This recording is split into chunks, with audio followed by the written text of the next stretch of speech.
Okay, well that call was a waste.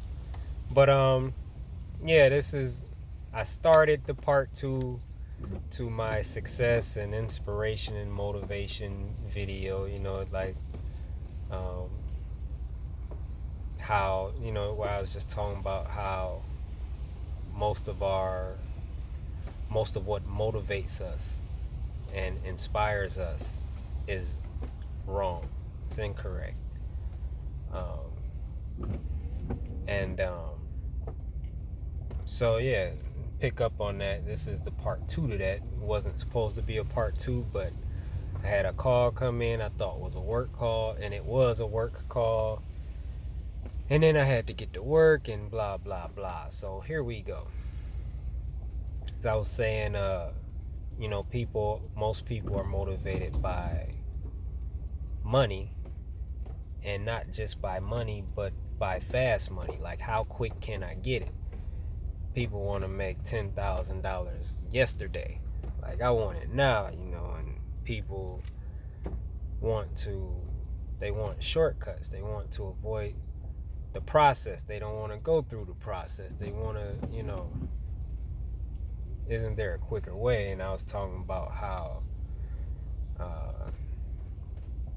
I've been enjoying the process, and more importantly, the person I've become as I go through the process. I've been observing the changes in me, and everything that's taken place, all of the changes, like the main changes, the most important changes that I've seen take place within me. They are changes to my character, who I am as a person, changes in how I deal with challenges, changes in, my level of patience. Changes just in how I react to challenges or difficulties, and these internal things. This is what makes you a winner. Changes in my attitude. Like, one of the changes has been that I don't believe in bad days anymore. That's one of the changes that I've experienced while going through the process. I don't believe in bad days. And there's a lot behind, why I don't believe in bad days anymore. Let me try to beat this traffic. Oh, I think I can get it. Sweet. Freaking sweet. But yeah. And that's okay. Keep left. I need to be over here. There's so many changes like that I've observed within me, but just that one thing is huge. To not believe in bad days, like my perspective on life has changed. Just amazing. I need to be over there. Amazing things have taken place within me, and has thereby made me a different person. And this is where success comes from. It comes from within. And as a result of, it's just so many things. My level of gratitude from, where it used to be to where it is now is just night and day. And all of these things, there's a saying that I believe Charles Swindoll, it's a quote by him, and the quote is pretty long, but I'm just gonna say the last part of the quote. And the last part of his quote is he was saying that he believes that life is 10% what happens to you and 90% attitude. And that's what it comes down to. I mean, that's what it really is, because we'll all go through challenges and, difficult times and blah, blah, blah. But it's your attitude. That's what really counts. Your attitude. There's another quote, I don't know who said this, but it goes, your attitude affects your altitude, which means your attitude will determine how high you soar in this life. If your attitude stinks and sucks, nobody's going to want to deal with you, and you're not going to get very far at all. But if you have a great attitude, even in the midst of challenges, even when facing challenges and difficulties, you have a great attitude. You're not taking what you're going through out on other people and blah, blah, all these things. You could be going through it and you're still helping other people. You're still treating people with love and respect and kindness. Like, you're not, being a butthole and, all these things, that goes a long way. It goes further than most people realize, and it can open up amazing doors of opportunities for you. And it will. It will. So it's more about that. It's more about your internal characteristics. Attitude is hugely important. Patience, your ability to persevere, your ability to remain calm, in challenging situations. I don't know, this like just happened to me, but leaving this customer house, I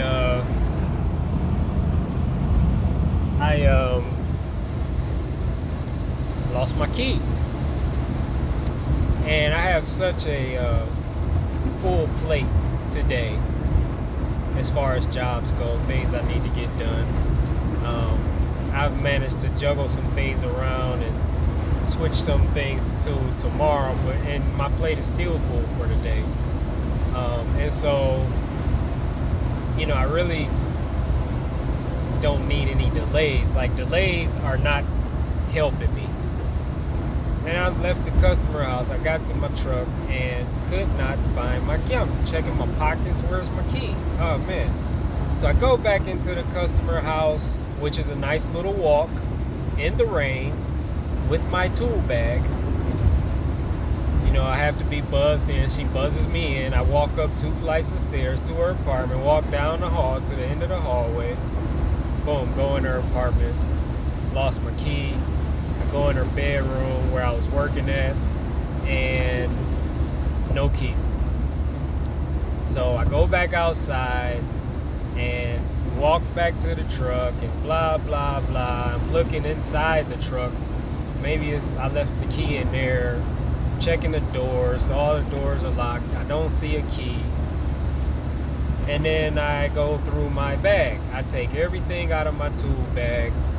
I'm in the rain, setting everything on the ground. The ground is wet. No key. Man. So I'm walking back to her apartment again.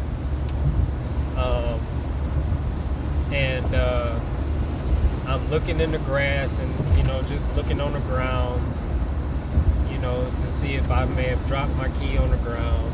Don't see anything.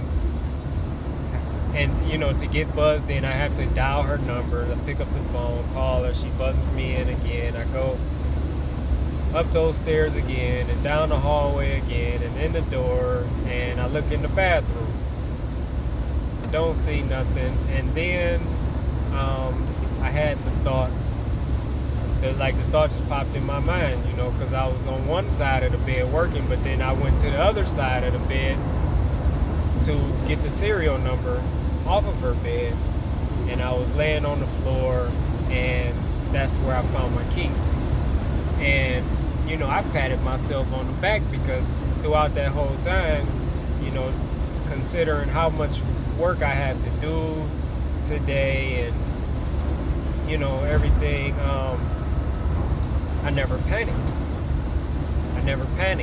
the whole time I was just thinking of solutions. Like, okay, so what if this key is lost? What am I going to do?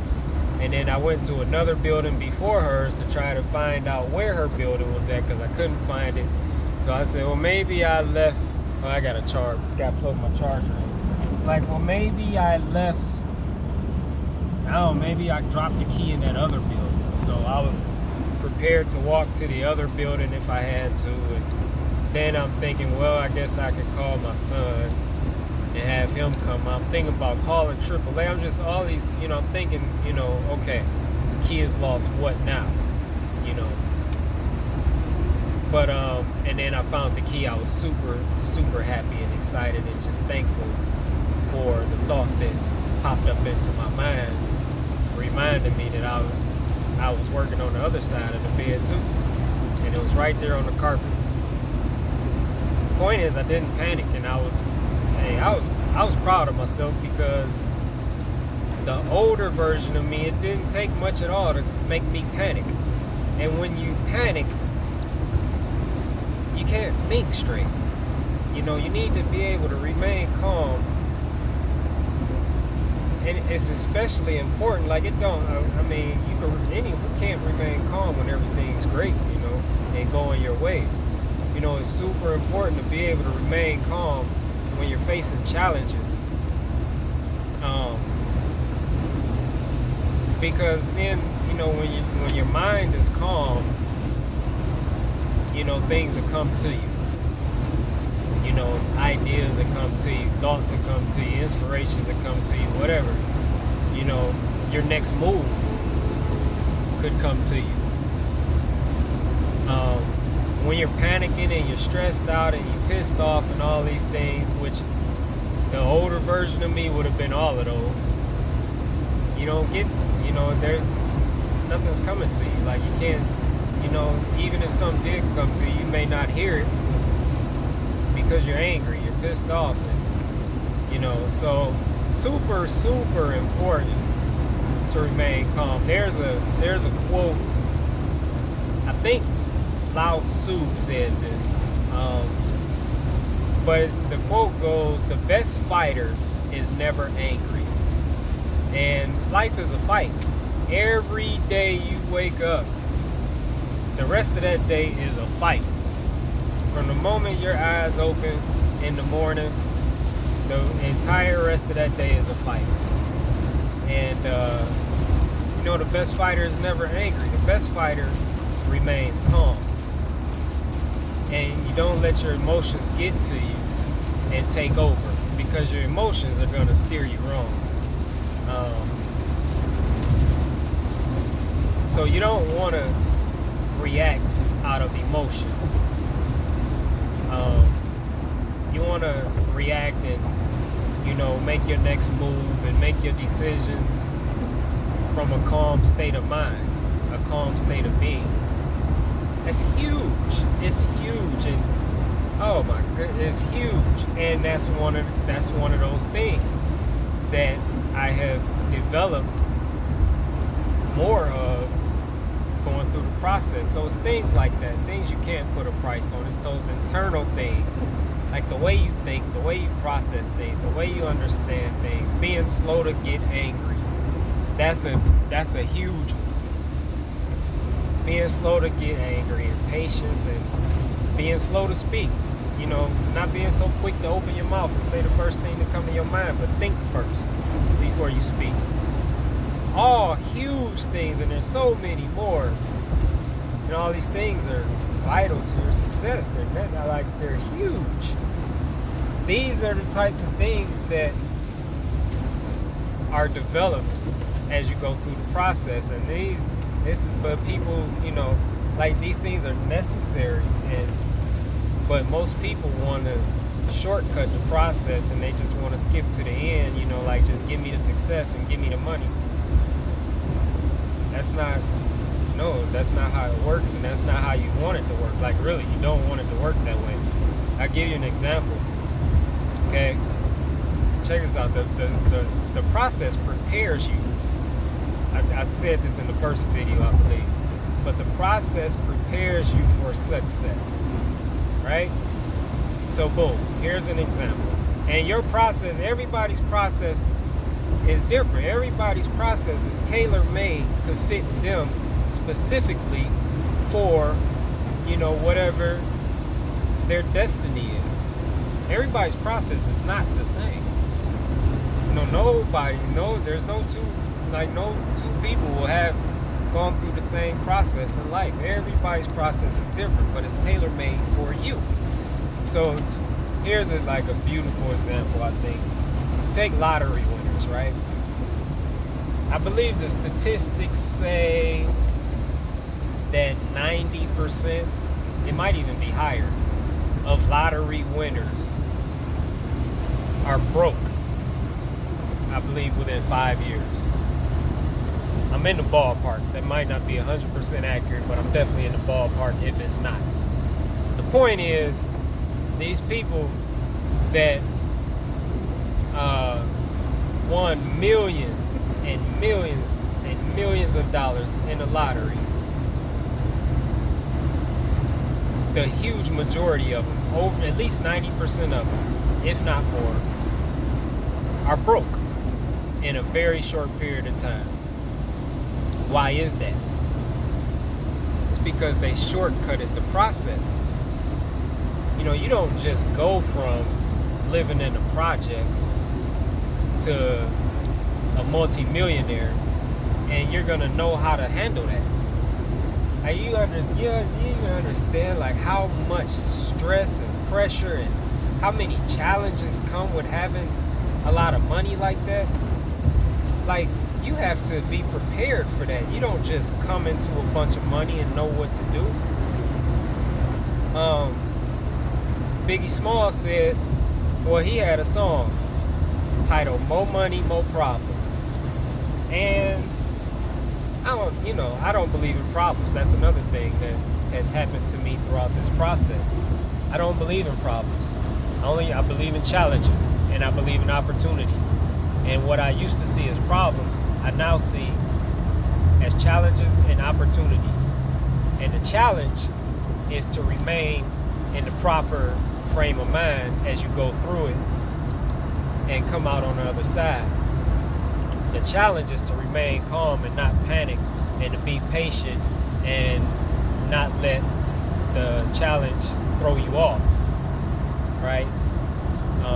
The challenge is more of an internal one, and it's a personal one. It has nothing to do with the actual challenge that you may be facing, or I may be facing.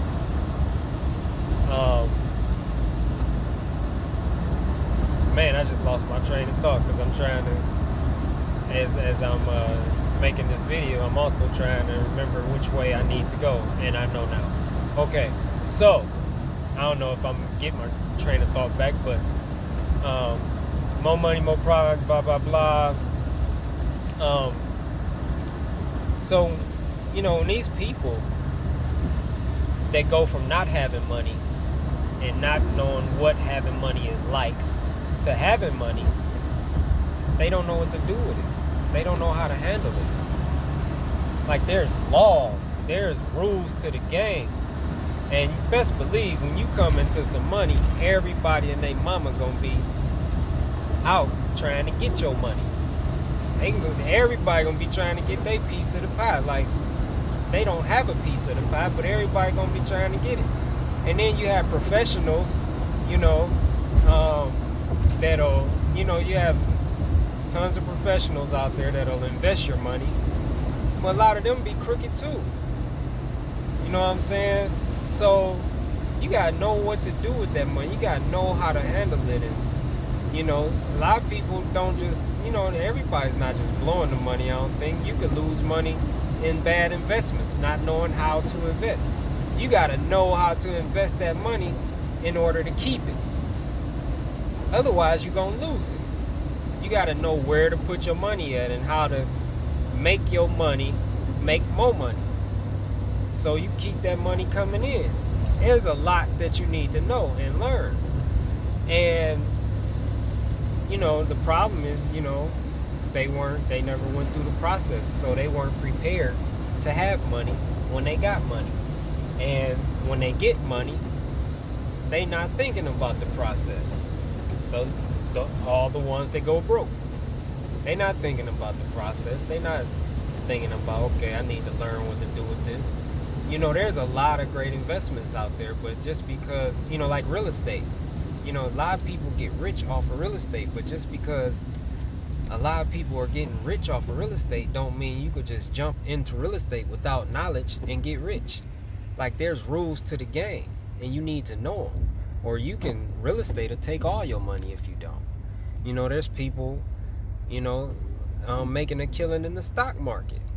Warren Buffett is one, but and a ton of others that that are unknown, or just not known like Warren Buffett is. Tons of people making a killing in the stock market, but that don't mean you will. Like, there's rules to the game. There's things you need to know, and that's with any investment. You could buy a freaking franchise. There's rules to the game. Like, there's stuff you need. Like, there's so many ways you can multiply your money, but you have to have the knowledge behind it. Like, you don't just, boom, I'm going to do this and it's just going to be successful. There's a process. So, these people that, run after these courses, the get rich quick courses and all this stuff, they're trying to avoid the process. And like I said, the process is priceless. It's invaluable. You really can't put a price on it, because the person you become is going to prepare you for the success and what comes with it. Because, okay, so in church, there's a saying that goes, higher levels, higher devils. And basically what that means, as you level up, your challenges get more difficult. Right? Like, if you broke, you don't really have no money, you just, you got a regular job, you making regular money, blah, blah, blah, you might lose, say, $100, right? You might lose $100, and that might really piss you off, because you already living check to check and you need every dollar, right? $100. Boom. You lose $100. However, say you drop it on the ground or something, you just misplace it. Whatever happens, when you on that level, you're gonna react however you react. And chances are you're gonna be pissed off because you lost that money. Imagine losing millions of dollars. Imagine that. Hey, Jeff Bezos, the founder of Amazon, said in an interview that he's lost Amazon billions of dollars. Like, that blows my mind. Like, most people don't even have $1 billion, and he's losing billions of dollars, like plural. Like several $billion.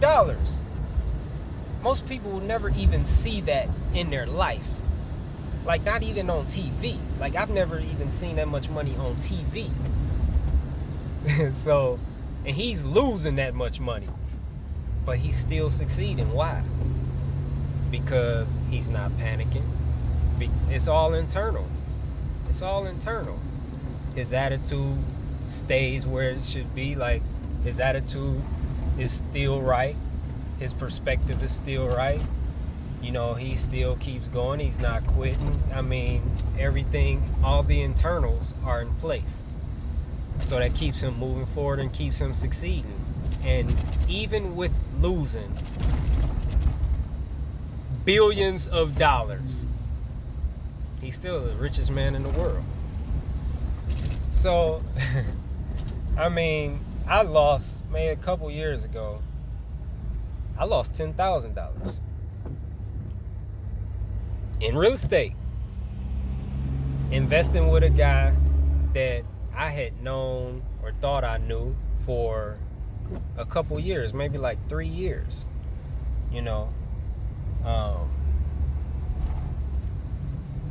it's like I had been following him from small beginnings. When I met him, he was holding a real estate class. And he would hold them like in different places, and it was very, very small group, and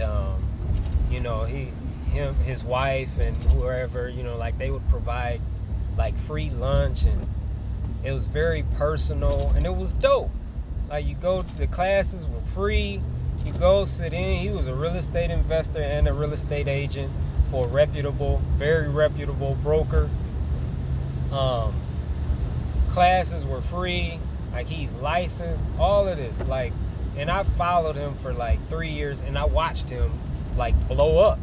He went from that to having a real estate school. He was in a freaking real estate, like a local real estate magazine. Him and this other guy I know, that's leader of a local RIA in this area, that I went to those meetings before. RIA is Real Estate Investment Association. It's a legit nationwide organization. They had partnered up, like everything looked great, right? So this guy, he started this thing to where, like I said, he had a school. I took the course, real estate investing course. It was a great course. Like, man, everything looked so promising. So then he started this thing to where you could invest with him on a rehab project. He had done like countless rehabs. He had been in real estate for over 20 years, all these things. And I knew his wife. Like, man, it was just a lot. He was always around reputable people. He was reputable. And so he had a reputation for, rehabbing houses, and just for knowing what he was doing, and being good at what he he bought his, or at least the story he told, he bought his first property when he was 18, before he graduated high school, using a private lender to fund the deal. Right? So, so he started this thing where he was he was funding deals through private money, just like he had been funding deals, and it's a very popular way to purchase property. So he had this property, and he was accepting investors and blah blah blah. So I wanted to get in on it. So I sent him $10,000, and to make a long story short, it's probably too late for that, but anyway, he bailed. He ended up leaving the country because people wanted to kill him. And I noticed, because I got to talking to his sister. I left a comment. I don't know, that's neither here nor there. I got to talking to his sister, and she was telling me these things, and I guess he just changed. He just became a different person. I'm not sure what happened, but I lost $10,000. That's what happened.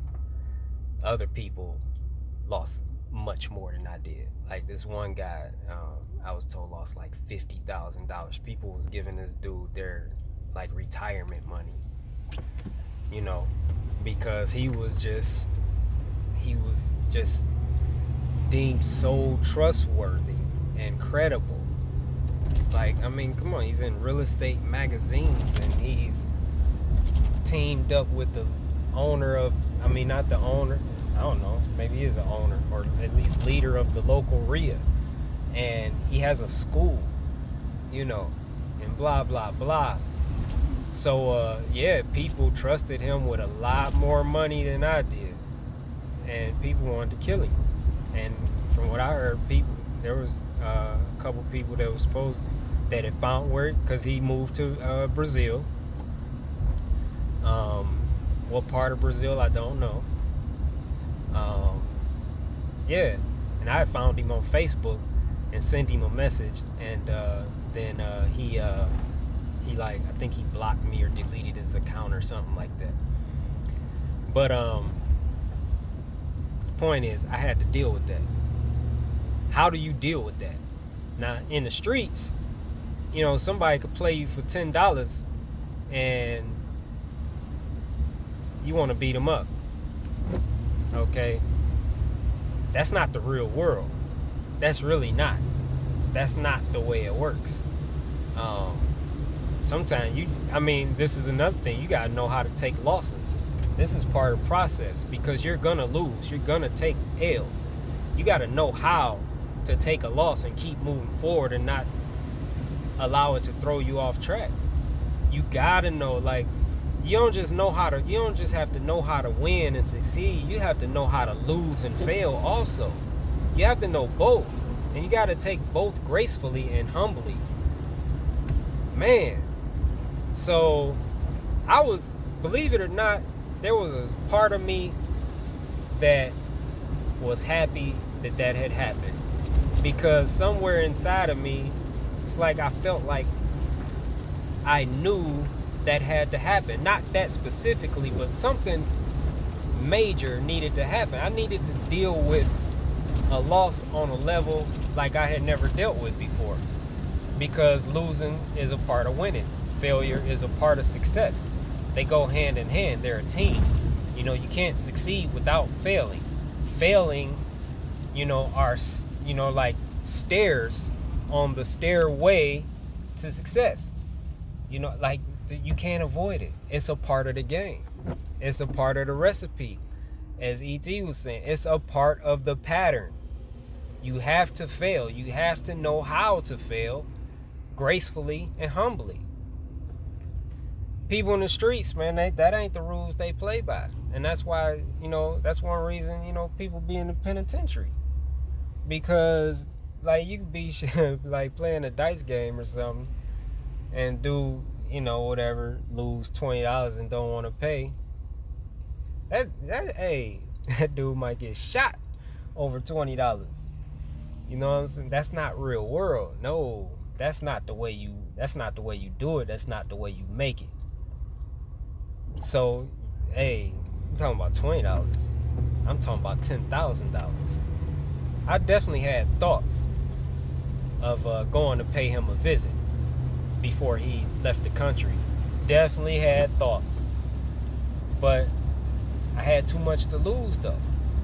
If I was in a different position where I ain't had nothing to lose, I might have went to go see him, and it might have went down. I had too much to lose. I had my kids living with me. I gotta be there for them. I could stop right there, honestly. I don't even need to go any further.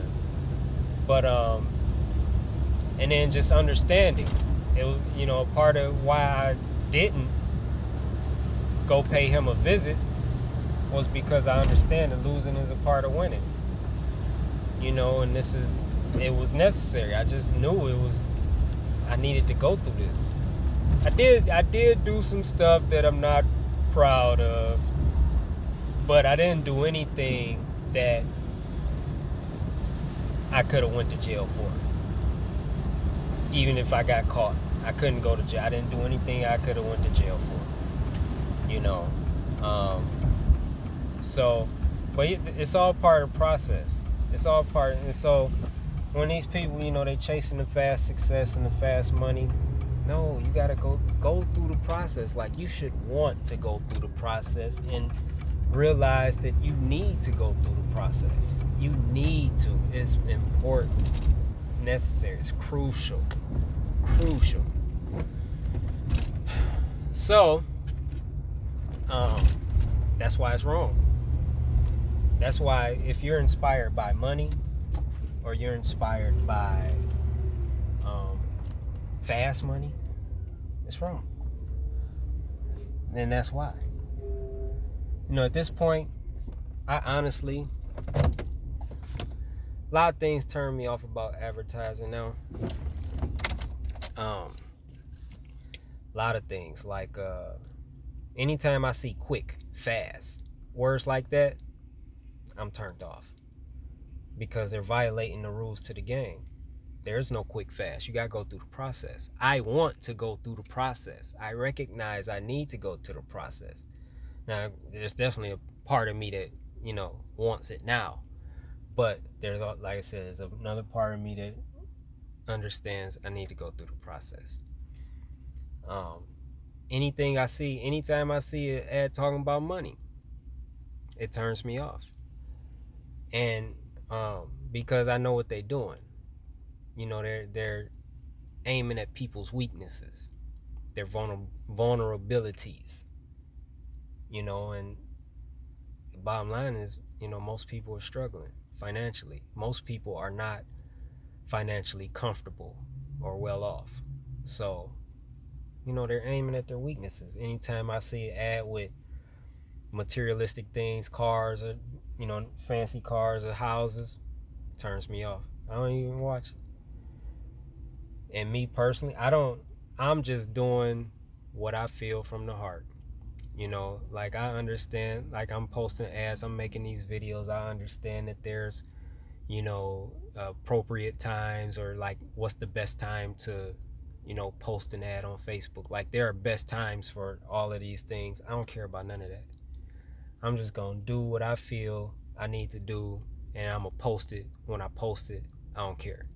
I'm not motivated by money. Um, I'm definitely not motivated by getting it quick. I have a book out, and I haven't put it on Amazon or anything else. I have a book out. I have a very, very inexpensive website, and it looks inexpensive. I don't care. I really don't care. I'm not spending money on ads trying to direct traffic to my site or anything like that. I'm just, it's word of mouth, whatever. And right now my book has a lot of mistakes in it that it's annoying. It's annoying. But part of me is just up for the challenge. Like, let's see how many messed up books you could sell. Like, I'm reading it now and the message is still there. It's just, I don't like the errors. But and the reason I'm going through it now is so I can, eventually correct those errors. But still, like I could put it, before I knew that, I could have put it on Amazon. I could have put it on Kindle, Barnes and Noble, blah blah blah, all these places. I didn't feel like that was the move. I'm not selling a lot of books. I mean, I don't know, maybe like one a week, maybe. Sometimes not that. It doesn't matter to me. And I've put a lot of money into the book. I've spent easily over $1,000 in this, well over $1,000 writing this book and getting it ready. Easily about between $1,500 $2,000. It doesn't matter. Like money is not a factor. So I had all these books on the how to sell and all these different things. I just stopped reading all of them because none of that matters to me. Those are all, I see all of those as I don't know, the wrong motivation.